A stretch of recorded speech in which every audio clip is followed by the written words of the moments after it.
एक विवाह ऐसा भी। कहानी भाग 4। अब आप सामने खड़े थे और आशा मेरे बिल्कुल पास। वैसे तो यह बात आपको याद ही होगी कि जब आपने मुझे आवाज दी थी, मैं कैसे आपको देखकर थोड़ा सा डर गई थी। मतलब डरी तो नहीं थी, लेकिन कॉल करके मुझे बुलाने वाले आप हो, यह पता चलते ही मैं आपको देख कुछ हैरान ही हो गई थी कि वैसे तो आपने प्रिंट आउट और कैश विड्रॉल के अलावा आज तक कुछ भी नहीं करवाया।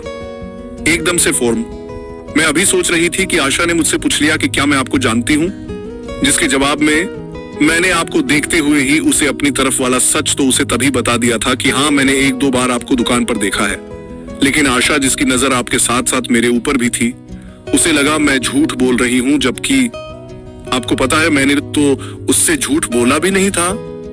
एक सच और बताऊं बड़े साहिब जी, उस समय जब तक आपने मुझे नहीं बताया था कि आप कौन हो, मुझे आपको देखकर हैरानी कम, मन में गुस्सा ज्यादा आ रहा था आप पर, क्योंकि आशा की तरह मैंने भी तो देख लिया था।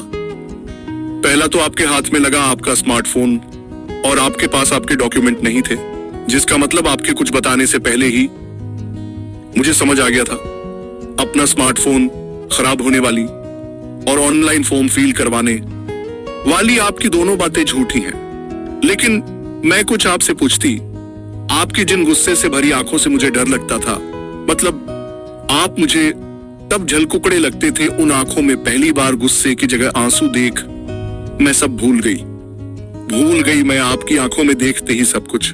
बड़े साहिब जी, आपको पता है उस दिन से पहले मैंने आपको ऐसे कभी नहीं देखा था। मुझे आप तब अच्छे नहीं लगते थे, ये बात सच है, लेकिन जब उस दिन आपको देखा, आपकी उदास सी आंखें देखी, मुझे अच्छा नहीं लगा। क्यों नहीं लगा था यह तो नहीं पता, मगर अच्छा नहीं लगा था। फिर आपने मुझसे कहा आपको मुझसे बात करनी है। फिर हम पार्क में गए, जहां आपने मुझसे कहा मैं आपके दादू को बचा लूं। मुझे पहले तो आपकी बात समझ ही नहीं आई, या मानो मैं तब ध्यान से आपकी बात सुन ही नहीं रही थी। आपकी आंखों में तब भी आंसू थे, आप रो रहे थे।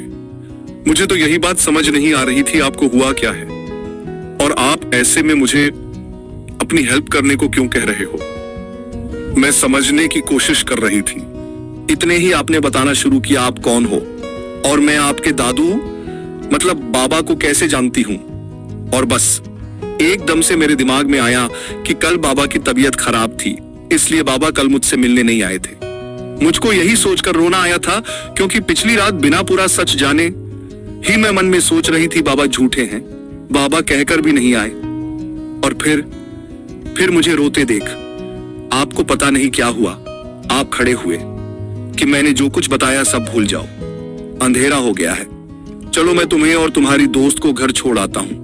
अब बाबा हॉस्पिटल में हैं, उन्हें मुझसे मिलना है, और मैं सब कुछ भूलकर सिर्फ इसलिए घर चली जाऊं क्योंकि उनके बेटा साहिब जी वैसे नहीं जैसे मैंने सोचे थे, बल्कि आप हो जो बिल्कुल बाबा के बताए वाले जैसे अच्छे इंसान नहीं हो। एक अकेले आपकी वजह से मैं बाबा को भूल जाऊं, मैं ऐसा कैसे कर सकती थी। और बस इसलिए मैंने सोचा मैं आपसे बात ही नहीं करूंगी, बस बाबा से मिल लूंगी, और जब वो ठीक हो जाएंगे उन्हें यह भी बता दूंगी मैं वो लड़की नहीं हूं जिन्हें आप पसंद करते हो बड़े साहिब जी। लेकिन मैंने जैसा सोचा था वो सब होता। बाबा को हॉस्पिटल में देख मुझे फिर कुछ हो गया, मुझसे कुछ बोला ही नहीं गया। एक तो मैं उस दिन से पहले कभी हॉस्पिटल गई ही नहीं थी, मतलब ना मैं कभी हॉस्पिटल से दवाई दे लाई, ना कभी किसी और को देखने या किसी के साथ। मैं उस दिन पहली बार इतने बड़े हॉस्पिटल में गई थी, इसलिए मुझे थोड़ा अलग लग रहा था। वहां सब बाबा लेटे थे, उन्हें देख अपने आप मुझे रीना आ गया। मुझे समझ नहीं आया दम से ये सब कैसे हो गया। सिर्फ बीच में एक दिन ही गया था, उससे पहले तो बाबा मुझसे मिले थे, तब तो बाबा बिल्कुल ठीक थे। फिर ऐसे मुझे समझ ही नहीं आया। कुछ देर बाद मुझे मेरे सर पर किसी का हाथ महसूस हुआ। मैंने देखा बाबा जग गए। बाबा मुझे देखकर हमेशा की तरह मुस्कुरा रहे थे। मैंने जैसा सोचा था, बाबा से मिलकर मैं उन्हें बता दूंगी मैं आपकी गर्लफ्रेंड नहीं हूं। मैं बाबा को यह बात बता पाती। आपको बाबा के साथ बातें करते देख मैं अपनी बात बाबा से कहना ही भूल गई। मैं अब आपको देख रही थी कि आप जितने जलकुकड़े लगते हो उससे थोड़े कम हो। यहाँ मैं बस अभी सोच रही थी आप थोड़े कम बुरे हो। इतने ही बाबा को झूठ बोलकर कि मैं ही आपकी दोस्त हूँ, आपने पक्का कर दिया कि नहीं आप बुरे ही हो। बाबा को गलतफहमी हो गई। ठीक है, लेकिन खुद झूठ, मतलब मेरा नाम भी नहीं पता था तब आपको, और फिर भी आप मानसी से मुझे सुनैना बनाकर बाबा से मिला रहे थे। बड़े साहिब जी, आप ना हमेशा मुझे कहते हो मैं अजीब हूं, लेकिन सच बताऊं आप मुझसे ज्यादा अजीब हो। पूरी ना सही बाबा ने यह बात तो आपको बताई ही थी कि वो मुझसे पहले भी मिले हैं। आपको यह बात बिल्कुल याद नहीं आई थी कि बाबा के आपके कहने से कि आपने मुझे उनसे मिलाया नहीं, उन्हें मेरा नाम नहीं बताया और मुझसे झगड़ रहे हो। आपने बिना कुछ सोचे समझे रख दिया मेरा नाम सुनैना। एक तो मैं यह देखकर हैरान थी जब 2 दिन पहले ही जब आप दुकान पर आए थे, आपके जाने के बाद वहां पहुंचे बाबा को आप कितने बुरे हो। इस वाली बात के साथ साथ मैंने आपकी और भी बहुत सारी बुराई करी थी। बाबा को तब पता तो चल ही गया होगा कि मैं आपको नहीं जानती, नहीं पता मुझे आप हो उनके बेटा साहिब जी, और जब मैं आपको जानती नहीं फिर मैं आपकी दोस्त कैसे हो सकती हूँ। बाबा का ध्यान इस तरफ गया तो जरूर होगा, फिर भी बाबा आपको कह रहे हैं आपने मुझे उनसे नहीं मिलवाया। यहाँ तक कि बाबा को मेरा नाम भी मालूम था। इसके बाद भी बाबा जिनसे आपने साफ साफ झूठ बोल दिया था कि आप मुझे सुनैना कहते हो, बाबा ने आगे ना कुछ पूछा ना कुछ कहा इस बारे में आपसे। वैसे तो इन सब बातों पर खुद मेरा ध्यान बहुत बाद में गया था, लेकिन जब गया था आशा को उसके घर छोड़ने के बाद, तब आपकी बात सुनकर कि आप मुझे बाबा से दोबारा कभी नहीं मिलने दोगे, मुझे यह बात सुनकर ही बहुत रोना आया। और बस यहाँ तो मेरा मन ही कर गया था, देखा जाएगा आगे क्या होगा। बस आपने यह बात दोबारा कही, आप मुझे बाबा से मिलने बिल्कुल नहीं दोगे। मैं बाबा को मिलकर सब सच बता दूंगी, नहीं हो जैसे आप उनके सामने बन के रहते हो, आप ही बुरे, जैसे मैंने सब सोच लिया था।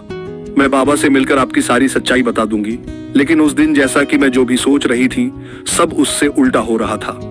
आपने मुझे बाबा से ना मिलने देने वाली बात तो कही, मगर इस बार पहले की तरह नहीं, बल्कि प्यार से समझाते हुए कि अगर मैं नहीं रोऊंगी तब आप मुझे बाबा से मिलने दोगे, वरना नहीं। इतनी सी तो शर्त थी, न रोने की।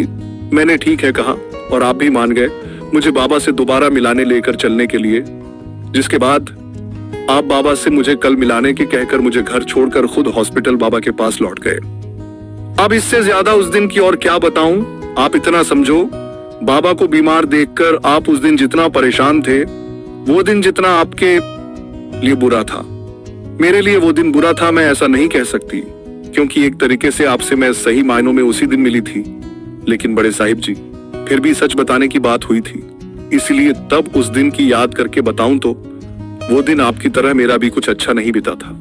इसी की सुबह से जहां मैं यह सोचकर परेशान थी कि बाबा क्यों नहीं आए, वहीं बाद में आपकी कॉल आने के बाद आपकी बात सुनकर जिंदगी का सबसे बड़ा झटका लगा। पहली बार एक इंसान जिनसे पता नहीं क्यों लेकिन मुझे अच्छे नहीं लगते थे, वही इंसान वो हैं जिनके बारे में बाबा के करे जिक्र भर से बिना उनकी सूरत देखे ही वो मुझे अच्छे लगने लगे। यह कम था बाबा से मिलने के लिए मम्मी से झूठ बोला। चलो झूठ तो आपकी वजह से एक दिन पहले भी बोला था। बड़ी बात यह थी आशा, जिसको तब तक मैंने ये नहीं बताया था, आप वही हो जिन्हें मैं ढूंढ रही थी। मेरे कुछ बताने से पहले ही उसने खुद उस रात घर पहुंचकर मुझे मैसेज करके पूछा कि सच सच बता, ये वही लड़का है जिसकी वजह से कल तूने घर पर झूठ बोला था कि तू मेरे घर है। बड़े साहिब जी, अब मैं इससे ज्यादा क्या कुछ बताऊं। उस दिन मतलब रात का, हम अब इस दिन के बारे में यही खत्म करते हैं। मेरा तो दिमाग ही हैंग हो गया वो दिन याद करके, और वैसे भी साहिब जी अब मुझे नींद भी आ रही है, इसलिए अब मैं इसमें कल लिखूंगी।